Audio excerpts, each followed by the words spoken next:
요한복음 1장 35절. 또 이튿날 요한이 자기 제자 중 두 사람과 함께 섰다가 예수께서 거니심을 보고 말하되 보라 하나님의 어린 양이로다. 두 제자가 그의 말을 듣고 예수를 따르거늘 예수께서 돌이켜 그 따르는 것을 보시고 물어 이르시되 무엇을 구하느냐.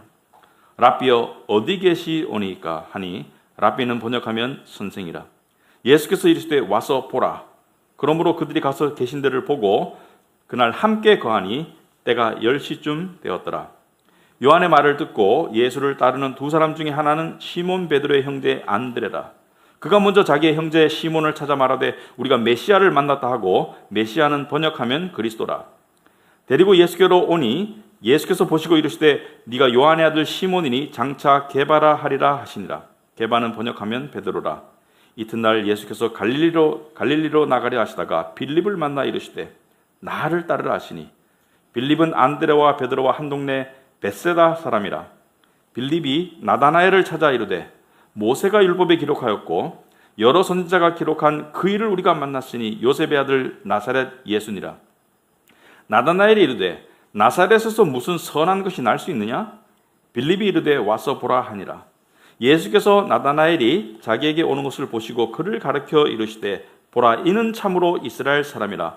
그 속에 간사한 것이 없도다. 나다나엘이 이르되 어떻게 나를 아시나이까? 예수께서 대답하여 이르시되 빌립이 너를 부르기 전에 네가 무화과 나무 아래에 있을 때 보았노라. 나다나엘이 대답하되 랍비여 당신은 하나님의 아들이시오 당신은 이스라엘의 임금이로소이다. 예수께서 대답하여 이르시되 내가 너를 무화과 나무 아래에서 보았다 함으로 믿느냐? 이보다 더 큰 일을 보리라. 또 이르시되 진실로 진실로 너에게 이르노니 하늘이 열리고 하나님의 사자들이 인자 위에 오르락 내리락 하는 것을 보리라 하시니라. 아멘. 앉으시기 바랍니다. 우리 기도하도록 하겠습니다. 아버지 하나님, 오늘 또 예배 자리로 나왔습니다. 우리는 많은 주일날 예배를 통해서 해답을 얻고 예배를 통해서 메마른 심령이 성령의 담비로 적셔지고 예배를 통해서 힘없는 자들이 힘을 얻고 예배를 통해서 두려운 자들이 용기를 얻는 그런 여러 가지 것들을 경험하였습니다. 왜냐하면 예배의 주인공인 예수께서 그 모든 것을 하실 수 있기 때문입니다. 오늘도 예배를 통해서 그러한 역사를 베풀어 주시옵소서. 앞으로 또 일상으로 돌아가는데 직장이나 학업이나 또는 육아나 출산이나 여러 가지 일상으로 돌아갈 때 우리에게 세상을 이길 수 있는 믿음으로 준비되어서 나갈 수 있도록 오늘 각별한 복을 허락하여 주시옵소서. 특별히 그 모든 복이 우리의 복 되시는 예수 그리스도 안에 있음을 다시 한번 밝히 볼 수 있도록 하옵소서. 그분의 이름으로 기도합나이다. 아멘.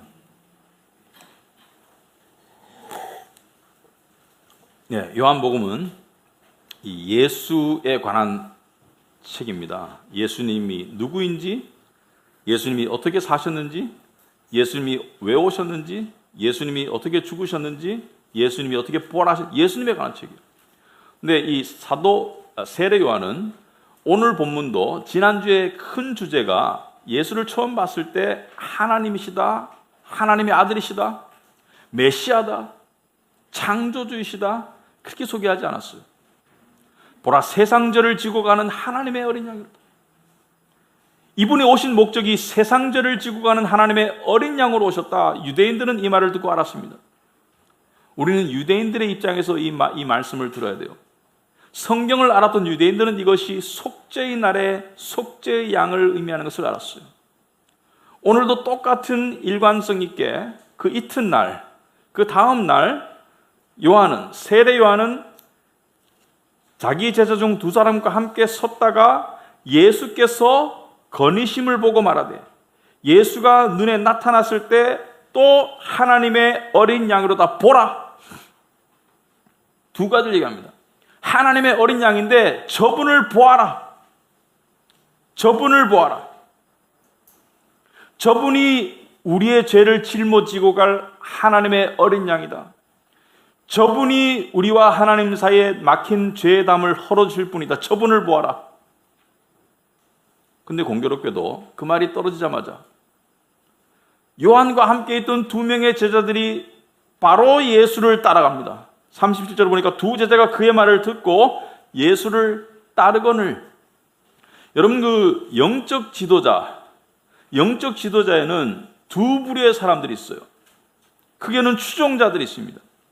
추종자들은 그의 가르침과 지도를 따라다니는 사람들을 추종자들이라고요. 그 추종자들 중에 특별히 선택되어서 특별 교육을 받고 그 지도자와 함께 사역을 하고 동고동락하는 제자들이 있어요. 그러니까 추종자들은 넓은 무리이고 제자들은 좁은 무리죠. 근데 세례 요한에게 몇 명의 제자가 있었는지 모르겠지만은 이 두 제자는 측근 중에 측근이죠. 왜? 오른쪽 왼쪽 두 제자가 세례 요한을 따라다니다가 세례 요한이 보라 하나님의 어린 양이로다 라고 말이 떨어지자마자 세례 요한을 떠나서 예수를 따라갑니다. 이게 일반적인 상황에서 보면은 갑작스러운 배신처럼 보일 수 있어요. 그죠?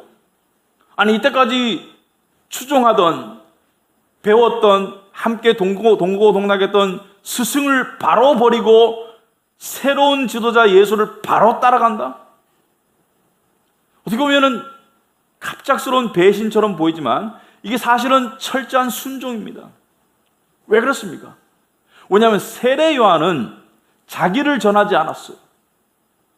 세례 요한의 메시지는 한결같이 내 뒤에 오실 이, 나보다 먼저 계신 이, 내 뒤에 오실 신발끈도 풀기에 내가 감당하지 못할 그 존귀한 분, 메시아, 그분을 따라가도록 사람들을 인도했기 때문에 세례 요한에게 철저하게 교육을 받았던 이 두 제자는 스승이 이분이 세상 죄를 지고 가실 메시아이시다라는 말이 떨어지자마자 예수를 바로 따라가요. 이것은 배신이 아니고 이것은 순종입니다. 여러분, 교회의 모든 사역은 저분을 따라가라입니다. 교회 모든 사역은 예수 그리스도를 따라가라. 여러분, 안타깝게도 중세나 지금이나 예수의 이름으로 자기를 따르는 무리들을 만들어내는 교회들이 참 많았어요. 예수를 이야기하지만은 실제적으로는 자기를 따르는 무리들, 우리나라도 많습니다. 왜냐하면 예수를 따랐으면 그 모양 그 꼴이 될 수가 없는데 사람을 따랐기 때문에 그 모양 그 꼴이 될 수 있는 것이죠. 여러분, 영적 지도자나 목사나 제가 예를 들어 설명을 하죠. 또다시 말하겠습니다. 중요하기 때문에. 여러분이 예수와 양들의 그림을 보면, 목자와 양들의 그림을 보면은 목자가 앞에 가고 내 양은 내 음성을 듣나니 이런 말 있죠. 양들이 쭉 따라가요. 그러면 목사나 다른 지도자들의 역할은 뭐냐? 여러분, 목양견이라는 거 아세요? 목양견, 양치기 개. 양들이 목자를 쭉 따라가면 개가 옆에서 딱 있다가 무리에서 이탈하거나 위험에 빠지는 것을 이렇게 가서 경계시켜서 다시 예수를 쫓도록 만듭니다. 또 양들을 공격하는 무리가 있으면은 짐승이 있으면 가서 싸우고요. 그래서 이 목양견의 목적은 양들이 목자를 바라보도록 만들고 목양견도 목자를 바라보고 목양견은 목자와 양을 동시에 바라봐요. 양들은 목자만 바라보면 돼. 하지만 목양견은 목자와 양들을 동시에 바라보고 양들 중에서 목자로부터 이탈하는 양이 있으면은 그 양이 목자에게 다시 돌아가도록 만드는 게 목양견이에요. 그게 목사의 역할입니다. 그래서 양들이 계속 목자를 바라보는 교회는 심지어 목양견인 목사가 잠시 정신줄을 놓거나 잠시 좀 딴 길을 가다가도 양들 때문에 목자에게로 가요. 그죠? 그런데 양들이 목양견을 계속 바라보면, 목사를 바라보면 목사가 처음에는 목자 대신 예수를 따라가다가 욕심이 생겨요. 아, 나를 계속 따라오네? 그러면 내 원하는 길로 한번 가볼까? 그런데 줄줄 계속 따라와. 제 이야기가 이게 특별한 얘기가 아닌 거 아시죠?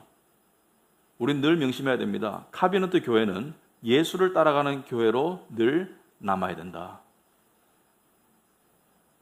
목사는 왔다 갔다 하는 거예요. 물론 저도 금방 사라지고 싶지 않지만 뭐 사라질 수 있습니다. 그죠? 하지만 예수를 따르는 것은 그게 우리 교회가 나갈 길이에요. 그러니까 세례 요한의 두 제자가 스승의 말이 떨어지자 무섭게 예수를 따라갔어요. 왜냐하면 철저한 순종입니다. 스승이 그렇게 가르쳤기 때문에. 스승이 세례 요한이 나를 따르라고 가르친 적이 없어요. 예수를 따르라고 가르쳤지. 자, 이 말을 듣고 예수를 따르는 두 사람 중에 하나가 안드레라고 이름이 속여져 있고 하나는 이름이 소개 안 돼 있는데 추정컨대 사도 요한이다. 이 책을 쓴 사도 요한일 것이라고 추정이 돼요. 정황상. 자, 안드레가 예수를 만나고 난 다음에 어떻게 합니까? 형제 베드로에게 가요. 여러분, 좋은 일 있으면 누구한테 가죠? 가족이나 친한 친구한테 가죠. 그 좋은 일 있으면 나누기 위해서 가까운 사람에게 가죠. 형제 베드로에게 가요. 왜냐하면 예수를 만났기 때문에 좋은 일이니까 베드로에게 가서 베드로를 또 데리고 와요. 안드레는 세례 요한을 따르다가 지도자에 의해서 예수를 만났고, 베드로는 형제 안드레 때문에 예수에게 다가오니까, 베드로가 오니까 예수님이 뭐라 그래요? 42절에 데리고 예수께로 오니, 안드레가 베드로를 예수께 데리고 오니 예수께서 보시고 이르시되 네가 요한의 아들 시몬이다. 요한이 너무 많이 등장하죠. 여기 말하는 요한은 세례 요한도 아니고 사도 요한도 아니고 베드로의 아버지 요한이야. 그러니까 요한은 오늘날로 말하면은 김씨야, 김씨. 그죠? 흔한 이름이야. 그러니까 요한의 아들 시몬이니, 시몬은 원래 이름이고, 장차 너를 게바라 하리라. 게바라는 이름을 새로 주세요. 새로운 이름을 주시는 것은 하나님께서 특별히 새로운 인물을 부여할 때 이름을 바꿔주실 수가 있다. 근데 다 바꿔주진 않아요. 바꿔주실 때가 있어요. 아브라함을 아브라함으로 바꿨고, 야곱을 이스라엘로 바꿨고, 지금 시몬을 게바라고 바꿨는데, 게바는 아람어이고 번역하면 베드로다. 베드로는 그리스 말이에요. 그리스어는 그 당시 제국의 언어이고, 아람어는 그 당시 근동지방에, 그러니까 이 이스라엘 지역 근동지방에서 쓰였던 일반 언어입니다. 뭐 간단하게 말씀드리면은, 아람어는 기원전 8세기 이 아람족 속에서 쓰여졌던 언어인데, 시리아가 제국을 통일함으로써 이 시리아 속에 들어가가지고 이 언어가 시리아어가 됩니다. 그래가지고 나중에 이것이 고대 근동지방의 언어로 살아남아서 예수님 오실 당시에 많은 사람들이 아람어로 대화를 했어요. 히브리어도 아니고 그리스어도 아니고. 이것을 여러분이 멜 깁슨의 영화를 봤나요? Passion of the Christ. 그리스도의 순환에 보면 아람어가 조금 나와요. 그죠? 아람어를 알 수가 있어요. 자, 아무튼 간에 중요한 건 아니고, 아무튼 간에 게바라는 이름을 줬는데, 이걸 번역하면, 그리스 말로 번역하면 베드로입니다. 베드로는 뭐예요? 반석, 돌. 그죠? 돌. 그러니까 든든함, 제자들 중에 수제자, 다른 사람들이 의지할 수 있는, 기댈 수 있는 언덕, 뭐 이런 뜻이에요. 뭐 더 깊은 의미가 마태복음 16장에 나와 있지만 그건 지금 안 할 거예요. 시간이 없어요. 자, 아무튼 간에, 자, 지금 누가 왔죠? 안드레와 또 다른 제자, 요한으로 추정되는 또 다른 제자, 그 다음에 안드레 형제 베드로가 왔죠. 그 이튿날 예수께서, 지금 이제 3명의 제자들이 따라다닐 거예요. 이튿날 예수께서 갈릴리로 나가려 하시다가 빌립을 만나 이르시되 나를 따르라. 빌립은 직접 불렀어요. 지금 3종류의 부르심이 나오죠. 처음은 스승을 따라서 배우다가 스승에 의해서 예수께 인도되는 사람, 두 번째는 친구 전도로 인도되는 사람, 관계 전도로, 세 번째는 예수님이 직접 불러요. 빌립아 나를 따르라. 이 예수님께서 부르시는 부르심은 거부할 수 없는 부르심이다. 이 거부할 수 없는 부르심에 빌립은 바로 따라갑니다. 이 비슷한 사례가 어디 또 있나요? 예수님의 제자 중에. 돌발 퀴즈. 에? 처음부터 다시 시작해야 되겠어. 마태는 직업이 세무서 직원, 세리. 어느 날 예수님이 가다가 마태가 이 세무서, 오늘 말하는 세무서에 앉아있는 세리 마태를 보고, 마태를 보자마자 그래요. 너 세무서 직원이니 이렇게 안 하고 뭐예요? 나를 따라하니까 벌떡 일어나서 따라가. 왜? 거부할 수 없는 부르심이에요. 거부할 수 없는 부르심이에요. 하나님이 부르시는 부르심은 거부할 수 없는 부르심이에요. 스스로 불러내는 것은 중간에 그만두게 되어 있어요. 하나님이 부르시는 부르심은 거부할 수가 없어요. 아무튼 간에 빌립은 직접 부르셨어요. 사도 바울도 다메섹으로 가다가 직접 예수님이 불렀죠. 공중에 나타난 예수님이 직접 불렀어요. 자, 직접 부른 사람도 있고, 뭐 간접적으로 부른 사람도 있고, 여러 가지 경우가 있는데, 아무튼 간에 빌립도 예수를 만나자마자 누구에게로 달려갑니까? 친구에게. 그러니까 전도에서는 관계가 중요한 거예요. 친구에게 전도하는 거예요. 친구. 좋으니까, 내가 만나보니까 진실이니까. 자, 빌립은 예수를 만나자마자 바로 친구 나다나엘에게 달려갑니다. 그죠? 제가 쭉 설명을 한번 해드리고 할 거예요. 45절에 빌립이 나다나엘을 찾아 이르되 모세가 율법에 기록하였고 여러 선지자가 기록한 그 일을 우리가 만났으니 요셉의 아들 나사렛 예수니라. 자, 이 말은요, 유대인이 아니면 이해할 수 없어요. 자, 빌립이나 나다나엘이나 구약 성경에 정통에 있어요. 모세와 선지자들이 예언했던, 구약 성경에 예언했던 오시리라는 메시아가 지금 오셨어. 내가 그분을 만났어. 좋은 소식이죠. 이것은요, 감흥 없이 들을 수가 없어요. 여러분이 별 들었는데 뭐 어쩌라고 이렇게 하고 있으면 정말 참 이 이해력이 부족한 것밖에 안 돼요. 여러분, 유대인들은 메시아가 오시기를 얼마 동안 기다렸나? 수천 년, 수백 년, 수백 년, 뭐 수천 년 아니라도 수백 년을 기다렸죠. 근데 당대의 메시아가 올 가망은 희박해요. 왜냐하면 수많은 사람들이 메시아 올 것을 기다리다가 죽었어요. 그죠? 이 당시만 하더라도. 여러분, 그 예수님께서 이 예수의 부모가 누가복음에 보면은 예수를 성전에 데려가죠. 나은 지 8일 만에 이렇게 뭐 정결회식 하려고 데려가는데 이 시몬이라는 노인이 보고 난 다음에 내가 이제 이 메시아를 보았사오니 내가 이제 그냥 평안히 눈을 감으리로다, 뭐 이런 게 있습니다. 나로 하여금 이 메시아를 보게 하신 하나님께 영광 돌리옵나이다. 왜냐하면은 당대에 메시아가 오리라는 것을 기대는 했지만은, 기다리고 있었지만은 정말 내 때 올까? 내가 죽기 전에 메시아를 보고 죽을까? 이것이 경건한 유대인들의 가장 큰 소망이었는데 지금 메시아가 나타났다고 빌립이 이야기하는 거예요. 나다나엘에게. 나다나엘도 경건한 유대인으로서 성경을 꿰뚫고 있는 사람인데 마지막 말이 나다나엘에게 좀 의심을 줍니다. 뭐냐면은 빌립이 나다나엘을 찾아가지고 여러 선지자가 기록한 그 일을 우리가 만났으니 요셉의 아들 나사렛 예수니라 이렇게 말합니다. 요셉은 아버지죠. 예수의 아버지. 어머니는 마리아. 나사렛은 뭐예요? 예수가 자라고 성장했던 동네예요. 부모가 살았던 동네예요. 그러니까 예수의 부모 어머니 아버지 요셉과 어머니 마리아가 나사렛은 이스라엘 북쪽 갈릴리 호수 근처에 있는 작은 도시예요. 인구 한 2,000명 미만 작은 도시예요. 나사렛에서 결혼해서 나사렛에서 예수를 임신하고 나사렛에서 예수를 키우고 예수님께서 공생애로 나오기 전까지 나사렛에서 사셨어요. 목수의 아들로. 근데 이야기를 딱 들었을 때 나다나엘이 받아들일 수가 없습니다. 나다나엘이 대답이 뭐예요? 40절에 나다나엘이 이르되 나사렛에서 무슨 선한 것이 날 수 있느냐? 나사렛에서 무슨 선한 것이 날 수 있느냐? 여기서 선하다는 것은 뭐죠? 하나님의 것이 날 수 있느냐? 나사렛에서 하나님의 역사가 날 수 있는, 나사렛에서 메시아가 날 수 있느냐?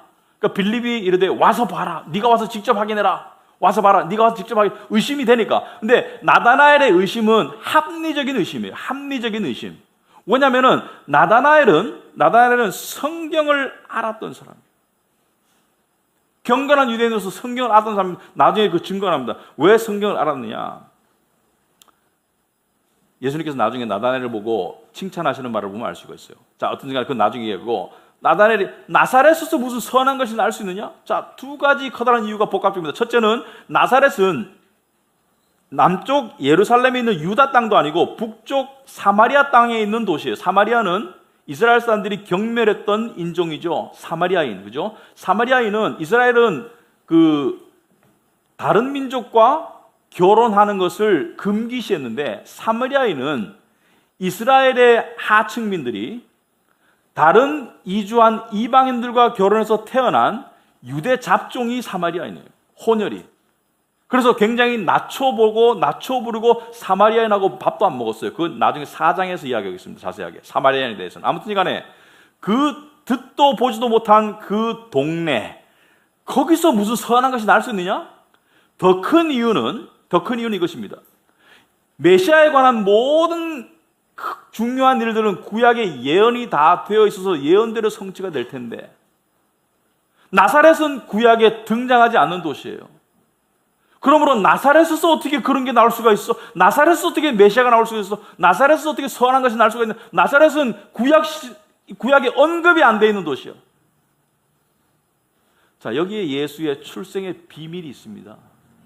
많은 사람들이 예수를 나사렛 예수라고 불렀어요. 여러분, 나사렛 예수라는 것은 옛날에 우리도 몇십 년 전에 뭐 전주댁, 뭐 김천댁, 출생을 따라가지고 여자들을 그렇게 불렀어요. 뭐 전주희 씨, 그다음에 안동 김씨 이렇게 부르듯이 출생 지역이 그 사람을 따라다니는 그런 풍토가 있었죠.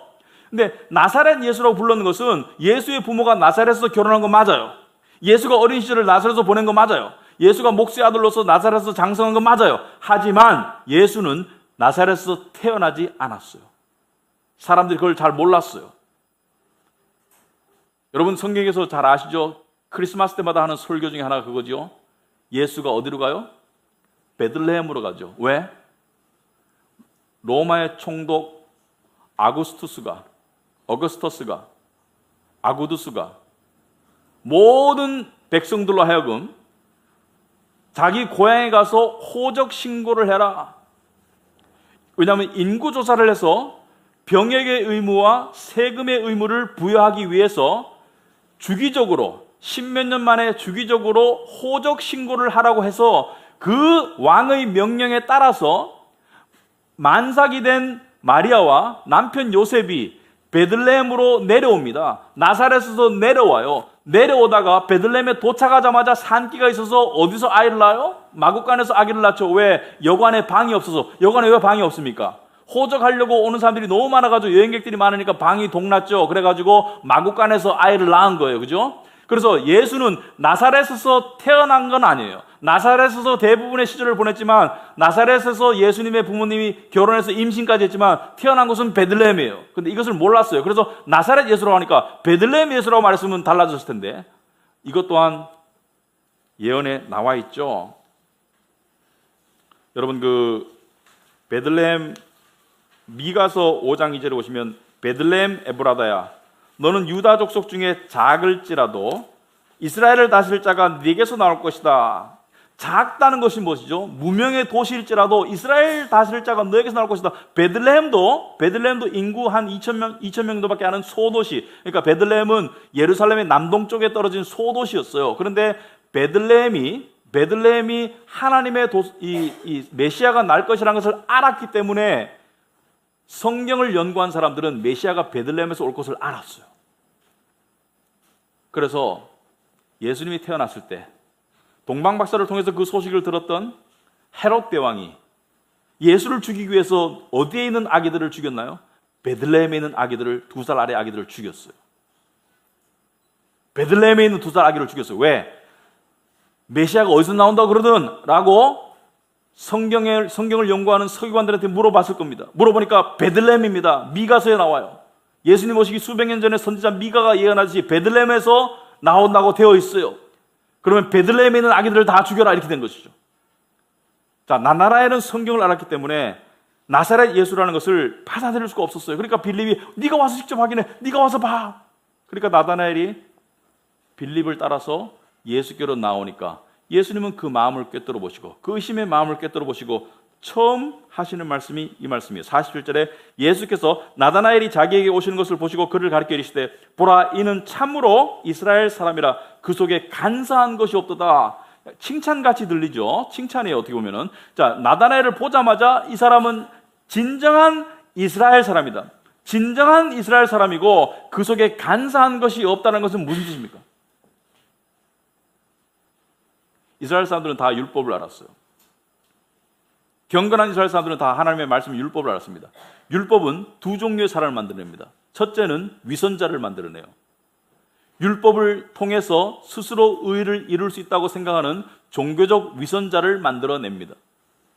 도덕 열심자들. 사람들이 봤을 때는 괜찮아. 하지만 하나님이 봤을 때는 아내는 안 괜찮아. 도덕 열심자들을 만들어내거나 율법을 통해서 절망자들을 만들어내요. 율법을 통해서 어찌할꼬? 죄를 깨닫는 자들을 만들어요. 나 율법을 지킬 수 없는데 어찌할꼬? 그 속에 간사한 것이 없다는 것은 위선의 속임이 없다는 뜻입니다. 그러므로 나다나엘은 복음을 받아들일 준비가 된 사람이에요. 율법을 통해서 죄를 깨달은 사람이에요. 율법을 통해서 하나님 앞에 죄인인 것을 깨달아가는 사람이기 때문에 간사한 것이 없는 참 이스라엘이다. 참 이스라엘은 뭐예요? 구원에 이를 이스라엘이라는 뜻입니다. 자, 이 마음의 속내를 들킨 나다나엘이 이렇게 반응합니다. 어떻게 나를 아시나이까? 여러분 당연하죠. 어떻게 나를 아십니까? 나는 당신과 만난 적이 없는데 어떻게 나를 아시나이까? 만난 적이 없는데. 그런데 예수님께서는 거기에 대해서 답을 안 하시고 예수님의 화법은 상당히 좀 어떤 데 직접 화법이 아니고 간접적으로 더 크게 때리세요. 간접적으로 충격의 범위를 넓혀갑니다. 나다나엘에게 아니 그게 아니라 나는 너의 속을 알지, 내가 하나님의 아들이고 뭐 이렇게 말을 안 하시고 예수께서 대답하여 이르시되 빌립이 너를 부르기 전에 네가 무화과나무 아래에 있을 때 보았다. 빌립이 너를 부르기 전에 너 무화과나무 아래에 있었지. 이것은 나다나엘만 아는 일인 것 같아요. CCTV가 없던 시대에 빌립이 너를 부르기 전에 무화과나무 아래에 네가 있었지. 이것을 말하자면 예수님의 초자연적인 능력, 신성을 말하니까 예수님이 하나님의 아들이 되는 것이죠. 하나님이신 것이죠. 이 말을 듣고 나다나엘은 더 놀랍니다.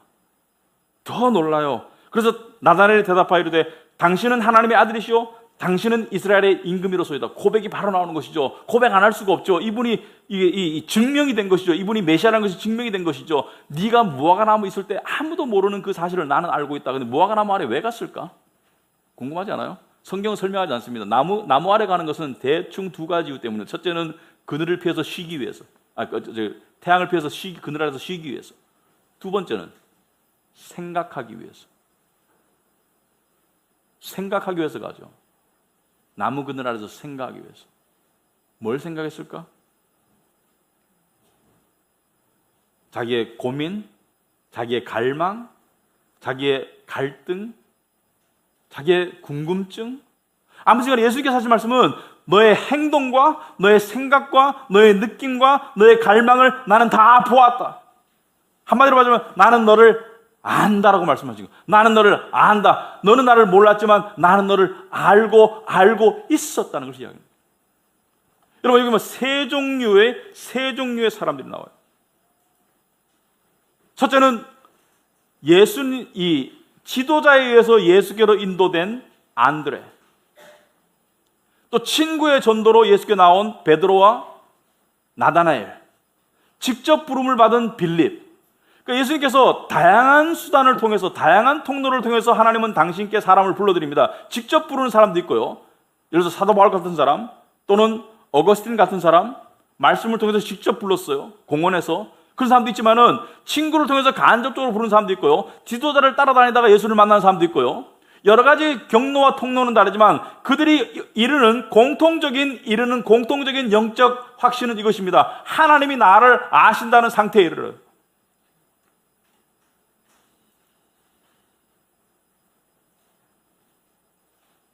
자, 이 안다는, 나는 너를 안다는 그 예수님의 그 음성과 그 생각을 받아들은 나다나엘이 고백합니다.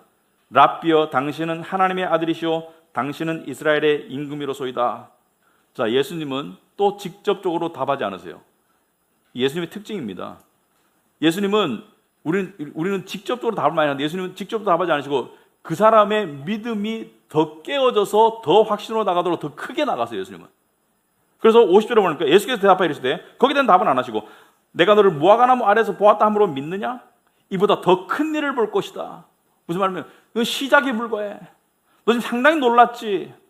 내가 너를 안다는 사실에도 상당히 놀랐지. 하지만 더 큰 일을 보리라 라고 말씀하시고 난 다음에 51절에 또 이르시되 진실로 진실로 너에게 이르노니. 자, 예수님이 하시는 모든 말씀이 진실이지만 이렇게 말씀하실 때는 강조하시는 것이죠. 진실로 진실로 너에게 이르노니 하늘이 열리고 하나님의 사자들이 인자 위에 오르락 내리락 하는 것을 보리라. 자, 그림으로 묘사하면 하늘이 열린다는 것은 하늘이 닫혀 있다는 뜻이에요.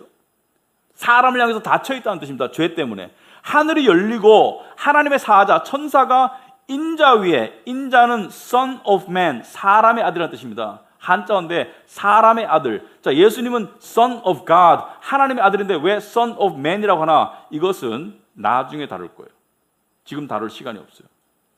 아무튼 시간에 인자 위에 하나님의 사자, 천사들이 오르락내리락 하는 것을 보고 있어요. 오르락내리락 한다는 것은 뭐예요? 하늘의 복을 땅에 준다. 하늘의 복을 땅에 준다. 하늘이 열리고 인자 위에 천사들이 오르락내리락 한다. 인자가 무슨 역할을 하는 거예요? 사다리 역할을 하는 거예요. 사다리. 하늘과 땅을 연결하는 사다리 역할을 하는 거예요.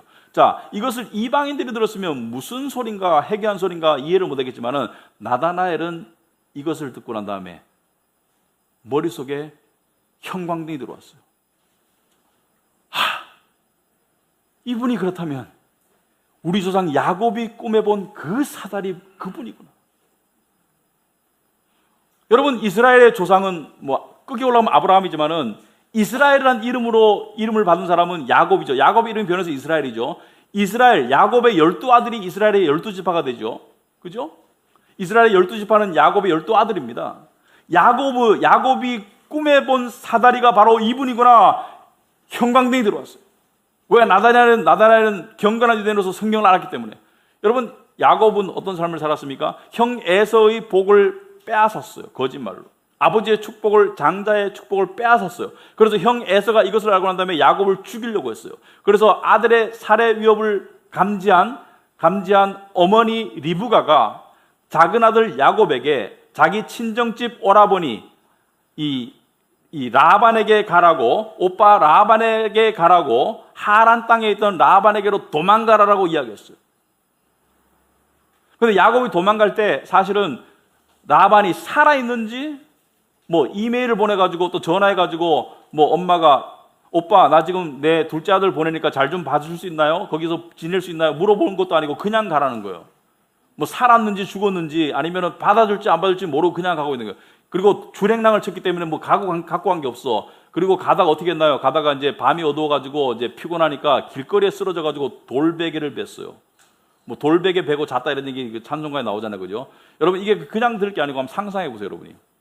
여러분이 이 살해 위협을 받는 이 절대절명의 순간에 피신을 하는데 정말 지금 외삼촌 집으로 가는데 몇 날 며칠 걸어가야 돼. 근데 이 외삼촌이 살아있는지 외삼촌이 정확히 누구인지 또 외삼촌이 자기를 받아줄지 모든 게 불확실해. 모든 게 불확실하면은 사람이 상당히 두렵고 절망적이고 사람이 상당히 위축되죠. 근데 길거리에 가다가 준비한 것이 없어서 돌을 베고 잔다. 돌 베고 잡으신 분. 건강 목적이 아니고 돌 베고 잡으신 분. 베개가 없어서 돌 베고 잡으신 분 없을 거예요. 돌 베고 잔다는 것은 정말 갈 때까지 간 거예요. 갈 때까지 간 비참한 상황 속에 그 꿈에 본 환상이 창세기 28장. 여러분 주보에 나오지 한번 볼까요? 야곱이 부엘세바에서 떠나 하란으로 향하여 가더니 한 곳에 이르러는 해가 진지라. 하란은 삼촌 라반이 있는 땅이죠.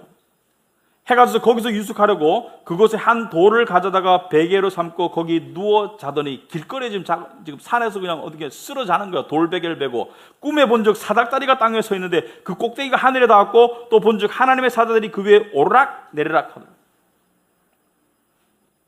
사닥다리가 하늘과 땅을 연결하고 천사들이 오르락 내리락 한다는 것은 하늘의 복을 내려주더라. 자, 그리고 13절에 또 본즉 여호와께서 그 위에 서서 이르시되 나는 여호와니 너의 조부 아브라함의 하나님이요 이삭의 하나님이라. 내가 누워있는 땅을 내가 너와 내 자손에게 주리니. 자, 가나안 땅을 내가 너와 네 자손에게 주리니. 지금 생각해보세요. 지금은 자손이고 나발이고 지금은 혼자 혈혈단신 살려고 도망가는데 하나님께서는 이미 수백 년 뒤를 이야기하는 거예요. 내가 네 자손에게 네 땅을 줄 것이다. 여러분, 이 말씀을 그대로 받아들였다면 얼마나 참 큰 위로와 힘이 되었겠습니까? 하나님의 환상을 보았어요. 사다리를 보았어. 근데 하늘과 땅을 연결하는 사다리를 보았어. 나다나엘은 예수께서 하시는 말씀을 듣고 창세기 28장을 안 떠올릴 수가 없어요.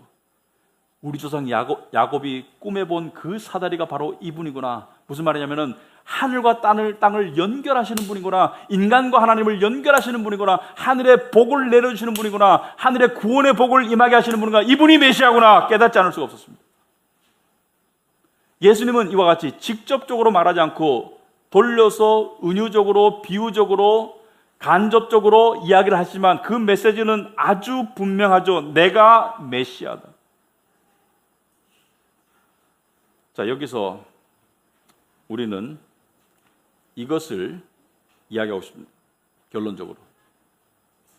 어떤 경로를 통해서 예수를 만난지 모르지만 대부분 모든 사람들이 공통적으로 겪는 도다르는 구원에 도다르는 확신은 이것입니다. 하나님께서 나를 안다라고 하시는 거예요. 내가 하나님을 아는 것 이전에 하나님이 우리를 안다는 거예요. 그러므로 구원의 확신이라는 것은 하나님이 나를 안다는 사실을 내가 아는 게 구원의 확신입니다. 하나님이 나를 안다는 사실을 내가 말씀이나 기도나 상황을 통해서 내가 확신하는 것이 구원의 확신입니다. 하나님이 나를 아신다. 여러분, 한 번이라도 하나님이 나를 아신다는 것을 영혼 속에서 깨달은 사람은 그 감격을 동시에 기억할 겁니다. 천지를 지으신 하나님께서 나를 아시는구나. 감격스러워요. 제가 제 인생에서 그걸 제일 처음 깨달았을 때가 1989년 1월 26일입니다. 그때 이전에, 그때 이후로 그렇게 달콤하게 잡은 적은 없어요. 영혼이 그렇게 평안한 적이 없어요. 하나님이 나를 아시는구나. 어떤 사람에게는 극적으로 다가오는 사람이 있고 어떤 사람은 좀 덜 극적으로 다가오는 사람이 있겠지만 아무튼 간에 하나님이 나를 아신다는 것을 안다는 것은 엄청난 감격이면서 또 시간이 지나면서 엄청난 부담입니다. 뭐냐면은 당연한 우리의 합리적인 사고는 이러한 의문을 만들어냅니다. 나를 아시면서도 어떻게 여전히 나를 원하실 수 있을까? 나를 아시면서도 어떻게 나를 여전히 사랑할 수 있을까? 여러분들이 가끔 저에게 직간접적으로 이 상담하는 글을 보면 이런 게 있습니다. 제가 이런 죄에 빠져 있는데 하나님이 그래도 저를 사랑하신다는 건 믿을 수가 없어요.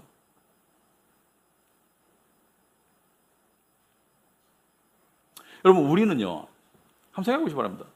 우리가 남에게 비추는 모습과 심지어 자기 자신에게도 우리가 남에게 비추는 모습과 나의 실상의 모습에는 엄청난 괴리가 있어요. 누구든지. 그것도 몸뚱아리만 말하는 게 아니고 우리 내면을 말하는 것이죠. 우리가 남에게 비추는 모습과 나의 진정한 모습 사이에는 엄청난 괴리가 있는데 이 괴리를 가지지 않고 대하는 존재는 이 세상에 없어요. 부모 자식 간에도 이 괴리가 있습니다. 이런 부모 있죠. 내 자식이 그럴 줄 몰랐어. 부부 간에도 아무리 사랑해도 비추는 모습과 감춰진 모습 사이에는 괴리가 있어요. 이 세상 어느 누구에게도 우리 자신을 적나라하게 보여주는 상대는 아무도 없어. 인간은 그렇게 할 수 없어. 왜? 그렇게 하고도 살아남을 인간이 없어요. 그 관계 속에서. 여러분, 최근에 청문회 때문에 나라가 시끄럽죠. 어떤 사람은 장관 제의를 받고 안 한다고 고사하는 사람이 많아요. 왜? 청문회 나가가지고 개망신 당하고 가족들 상처 입고 그 왜 나가? 차라리 장관 안 할 이렇게 하잖아요. 청문회 나갔어. 청문회 나가가지고 막 만신창이가 되면은 다 만신창이 되잖아요. 드러날수록 만신창이 되는 사람이 참 많아요. 요즘 거만 말하는 게 아니고 만신창이 되는 사람이 참 많은데 그 청문회도 우리를 다 드러내지 못해요. 그 청문회조차도 그 사람을 다 드러내지 못해요. 내가 만약에 청문회장에 간다면은 그 청문회가 열흘 한들 나를 다 드러내지 못해요. 그래서 무조건 비춰지는 나의 모습과 나의 실제 모습 사이에는 엄청난 괴리가 있고 이 괴리는 죽을 때까지 가지고 가는 괴리예요. 근데 이 괴리 없이 나를 알면서 나를 여전히 인정해 줄 사람은 지구상에 존재하지 않습니다. 이것을 잘 알기 때문에 우리는 하나님의 사랑에 대해서 확신을 잘 못해요. 나를 속속들이 아시면서 나를 여전히 원하신다고? 나를 여전히 사랑하신다고? 나를 속속들이 아시면서도 나를 여전히 받아주신다고? 나를 속속들이 아시면서도? 이것이 우리 영혼이 가지고 있는 큰 의문 중에 하나인데 답은 뭐예요? 물론입니다. 물론 우리를 받아주세요. 물론 우리를 원하시고요. 물론 우리를 사랑하세요. 왜냐하면 하나님의 사랑이 예수 그리스도의 의를 통해서 우리를 의롭게 만드셨기 때문에 우리가 체험적으로는 그렇지 못하지만 우리의 신분은 하나님 앞에서 우리의 신분은 우리가 의로워졌기 때문에 여러분 은혜는 이렇게 표현하십니다. 은혜를 여러 가지 표현하시는데 은혜는 이것입니다. 우리의 모든 나쁜 것을 다 가져가시고 우리에게 좋은 것을 다 주셨다. 이게 은혜입니다. 나의 노력과 상관없이 우리의 모든 나쁜 것을 다 가져가셨어요. 우리 죄를 가져가시고 허물을 가져가시고 수치를 가져가셨어요. 수치만큼 두려운 게 없습니다. 수치는 죄책감보다 더 무서울 수 있어요. 내가 적나라할 때 벌거벗겨서 드러나는 그 수치심. 예수님이 십자가에서 왜 옷 벗고 죽으신다를 생각해 보세요. 옷 벗으면 수치를 상징합니다. 모든 것이 드러난 수치. 우리의 모든 수치를 안고 죽으셨어요. 우리의 죄만이 아니고 우리의 모든 수치를 안고 죽으셨기 때문에 우리가 예수 그리스도로 옷 입었다라고 말합니다. 우리의 모든 허물과 두려움과 수치가 예수 그리스도 말미암아 가려졌다는 것이죠. 이게 복음입니다, 여러분. 우리의 노력과 상관없이 우리의 모든 나쁜 것은 가져가시고 우리의 죄와 우리의 수치와 우리의 허물은 다 가져가시고 우리를 깨끗하게 옷 입혔다. 이게 복음입니다, 여러분. 그러므로 뻔뻔하게 믿으시기 바랍니다. 담대하게 믿으시기 바랍니다. 예수 그리스도 안에서 하나님은 여러분을 여전히 원하시고 사랑하세요. 그것을 믿는 게 믿음이에요. 여러분, 영국에 나온 유명한 목사님들 중에 존 뉴턴이라는 분이 있습니다. 존 뉴턴 들어보셨을 거예요. 존 뉴턴. 1725년에 태어났기 때문에 18세기에 주로 살았던 사람입니다. 이 사람이 직업이 뭔지 아십니까? 이 사람이 목회자 되기 전에 노예선 선장이었죠. 아프리카에서 노예를 사가지고, 아프리카에는 그 로컬 마켓, 지역 시장에서, 지역에서 노예들을 잡아가지고 이 배에 팔아요. 그러면 노예들을 배떼기로 해가지고 바다를 거쳐 싣고 와가지고 영국에 팔아먹어요. 근데 이 중간 상황이 얼마나 열악했냐면은, 배 안에서 상황이 얼마나 열악했냐면 많은 노예들이 실려오다가 죽었어요. 죽으면 바다에 던지는 거예요, 그냥. 사람이 아니고 짐승이에요. 그런데 이것 또한 노예 마켓에서 마케팅 전략이야. 왜? 살아온 애들은 건강이 입증된 거예요. 중간에 죽은 노예들은 건강하지 않은 노예니까 죽으면 상품같이, 그러니까 말하자면 과일을 땄는데 좀 벌레 먹거나 썩었거나 상했거나 상품 가치가 떨어지는 건 버리잖아요. 그리고 좋은 것만 포장해서 팔듯이 아무튼 사람을 사람 취급 안 한 게 엄청나게 인류의 죄이죠. 그 노예선의 선장을 했던 사람이에요. 이 사람이 나중에 회심하고요, 쓴 유명한 찬송이 있습니다. 나 같은 죄인 살리신 Amazing Grace. 여러분이 나 같은 죄인 살리신 찬송가를 보면은 작사 존 뉴턴, 작곡 미상 이렇게 되어 있어요. 왜? 존 뉴턴이 자기의 인생을 회고하면서 쓴 시에다가 아프리카 노예가 부르던 니그로 스피리추얼 송, 흑인의 영가에 곡을 붙인 게 나 같은 죄인 살리신 Amazing Grace. 나 같은 죄인 살리신 그 은혜 놀라와. 나 같은 죄인도 구원받을 수 있구나. 노예선의 선장이고 나 때문에 수많은 사람이 죽었는데, 근데 사람들이 여기까지만 알아요. 존 뉴턴이 회심하고 구원받고 난 다음에 노예선 선장은 그만뒀지만 여전히 돈의 유혹을 못 이겨서 그 노예 산업에 투자한 거 아세요? 막대한 배당금을 받았던 거 아세요? 물론 나중에는 그만뒀어요. 양심의 가책을 느껴서. 왜냐하면 노예 산업은 그만큼 수지가 맞는 산업이었기 때문에 여전히 그 유혹을 못 물리치고 가지고 있던 자산을 노예 산업에 투자해서 배당금 받았었어요. 그렇다고 하나님의 구원의 은혜가 취소되지 않았습니다. 한 번 아는 양은 절대로 버리지 않습니다. 그 하나님의 끈질긴 사랑 때문에 존 뉴턴은 그 죄마저도 벗어날 수가 있었어요. 예수님께서 내게 오는 모든 자들을 내가 마지막에 살리리라. 내게 오는 모든 자는 내가 하나도 잃어버리지 아니하리라. 우리의 구원이 우리의 손에 안 달려 있어요. 우리의 결정이나 우리의 선택이나 우리의 의지에 달려 있으면 우리는 이미 구원 잃었어요, 12번도. 하지만 우리의 구원은 오직 하나님의 신실하심에 달려 있습니다. 여러분, 내일부터 세상을 향해 나가야 되죠. 세상을 향해 나가면 세상과 싸움이 있죠. 영적인 싸움이 있죠. 여러분, 준비됐나요? 무엇으로 준비합니까? 잠도 푹 자야 되죠. 음식도 먹어야 되겠죠. 하지만 이것으로 준비할 수 있기를 바랍니다. 여러분, 하나님이 여러분을 아세요. 여러분만 아시는 것이 아니라 여러분의 상황을 다 아세요. 그리고 그 아시는 하나님께서 여러분을 버리지 아니하세요. 여러분과 함께 하세요. 하나님의 변함없으신 사랑, 신실하신 은혜, 이 속에 세상을 이길 수 있는 힘과 평강의 능력이 담겨 있습니다. 그 믿음으로 세상으로 나아갈 수 있기 바랍니다. 아시겠죠? 아멘. 우리 말씀에 늘 생각하시면서 기도하시겠습니다.